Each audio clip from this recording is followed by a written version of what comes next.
Guys welcome back to my channel. সবাই তোমরা ভালো আছো, আমিও ভালো আছি।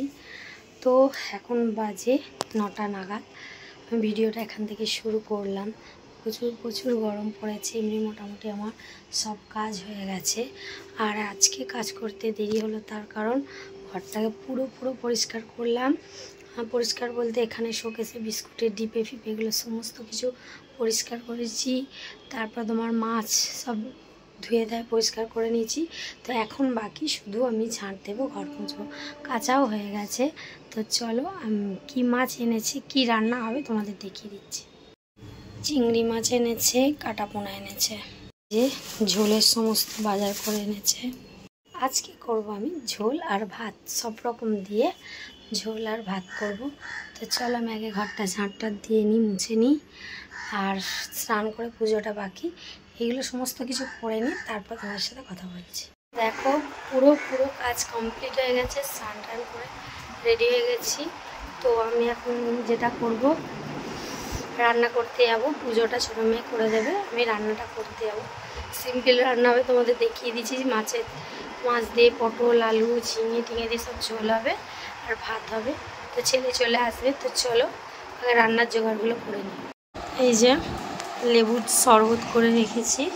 তো তোমার দাদা আর আমার ছেলে এসে খাবে। স্কুলে গেছে ছেলেটা, আর ও আনতে যাবে। তো চলো শরবতটা করে এখন ফ্রিজে ঢুকিয়ে দিই। এর জন্য এখানে বেগুন, পটল আর এই যে ঝিঙে কুটে নিয়েছি, আর আলু দিয়েছি। এখানে কাঁচকলা নুন হলুদ দিয়ে মাখিয়ে রেখেছি ধুয়ে। এই যে মাছ, 5 জনের 5 পিস। তেলটা গরম হয়ে গেছে। তো চল মাছগুলোকে ছেড়ে দিই। তো তেলটা গরম হয়ে গেছে, এই যে মাছ ফোড়ন দিয়েছি, দিয়ে আলুটা ছেড়ে দিয়েছি। আলুটা একটুখানি ভাজা হয়ে গেছে। এই যে আনাজ কাটাগুলো আমি এরপরে দিয়ে দেবো। তো চলো আগে আলুটা ভেজে নিই। তো এতে আমি সব আনাজগুলো দিয়ে দিলাম, দিয়ে একটু ভাজবো। ভাজা হয়ে গেলে এতে একটু হলুদ দেবো, দিয়ে হালকা করে একটু নুন আর লঙ্কা দেবো অল্প করে গুঁড়ো, দিয়ে আমি ঝোলটাকে বানিয়ে নিই। চলো মশলা এখানে রেডি হয়ে গেছে। আদা আর টমেটো জিরে বাটা আছে, মশলাটা দিয়ে দেবো। পুরো ঝোলটাকে কমপ্লিট করে নিই, তারপর তোমাদেরকে দেখাবো। ঝোল হয়ে গেছে, দেখে নাও। এখানে ভাত হয়ে গেছে। আর এই যে এটা আমার ভাত বেড়ে নিয়েছি। প্রচুর জোরে খিদে পেয়ে গেছে, কারণ সকাল থেকে কিছু খাইনি। ছেলেকেও খেতে দিয়ে দিয়েছি। তো চলো দেখাই। ওকেও খেতে দিয়ে দিয়েছি, ওরও প্রচুর জোরে খিদে পেয়েছে।